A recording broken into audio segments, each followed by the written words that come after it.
The Ravens decided against they tried last summer, decided against bringing back Isaiah Likely and don't appear interested in re-signing DeAndre Hopkins either at the moment.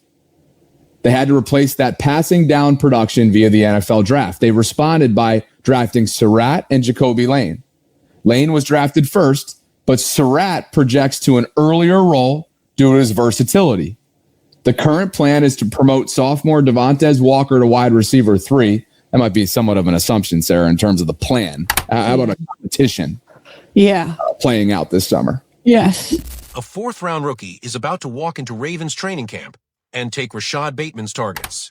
And the stats say it isn't even going to be close. Nobody wants to say it. The safe take is Bateman bounces back, the veterans hold their spots, and the rookies earn their time gradually over the course of the season. That is the comfortable take. That is also completely wrong. Elijah Sarratt just landed on a National Day 3 sleeper list from Sports Illustrated. A draft analyst with a track record of finding contributors before anyone else sees them looked at this Ravens offense and said, this fourth-round pick is going to carve out a real role immediately. And when you dig into why he said it, the argument is not just convincing. It is overwhelming. But before we break down exactly what makes Sarratt so dangerous in this offense, 3 things you need to know first. 1. Rashad Bateman had 19 catches in 13 games last season. 19. That number is going to become very important in about 2 minutes. 2. The Ravens front office has already publicly teased 3 and 4 wide receiver sets under the new offense, which means the WR3 battle is not a depth chart fight, it is a starting lineup fight. And 3. Sarratt led the entire FBS in receiving touchdowns last season. The entire FBS. As a fourth-round pick. Stay with me, because what comes next changes how you should be thinking about this entire offense. Let's establish the actual state of this Ravens receiver room first, because the picture is uglier than most fans want to admit. Zay Flowers is locked in as WR1. That is not a debate. Mark Andrews is the clear target leader at tight end. After those 2, the drop-off last season was a cliff. DeAndre Hopkins gone. Isaiah Likely gone. The next names on the target list in 2025 were Bateman with 38 targets and 224 receiving yards in 13 games, and Justice Hill coming in as a running back with 27 targets. That is not a receiving core. That is a support group for Zay Flowers. The Ravens went into the 2026 draft knowing they needed bodies at wide receiver who could actually produce. And they responded by doing something they almost never do. They took 2 wide receivers on back-to-back picks. Jacoby Lane in the 3rd round. Elijah Sarratt in the 4th. Both of them are expected to contribute immediately. But one of them is being quietly positioned to do something much bigger than rotational snaps. An NFL draft analyst who had Sarratt ranked above multiple receivers who came off the board ahead of him just explained exactly why he projects as the Ravens' most versatile offensive weapon heading into 2026.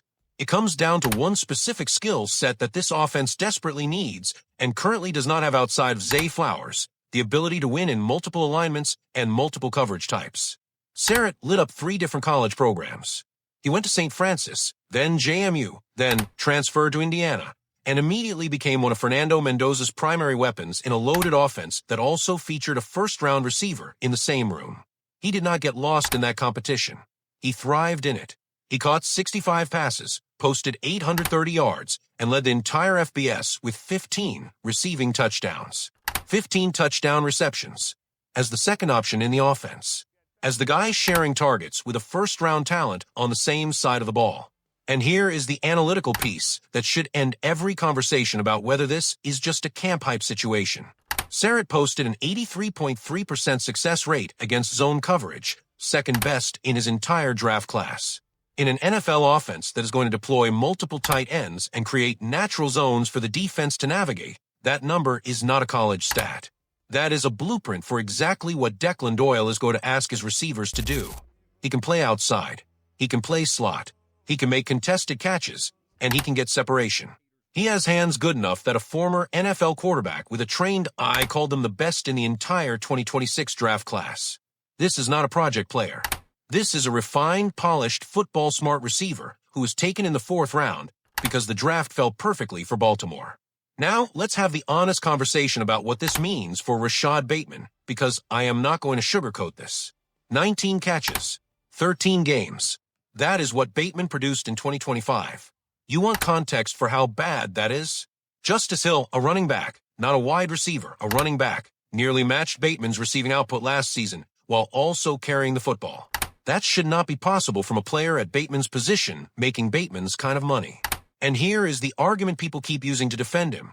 He had a great year in 2024. It was an anomaly. He is capable of more. I hear it. I have heard it 1,000 times. And I am asking, how many times does Rashad Bateman get the benefit of the doubt before accountability kicks in? This new coaching staff has exactly zero loyalty to Bateman.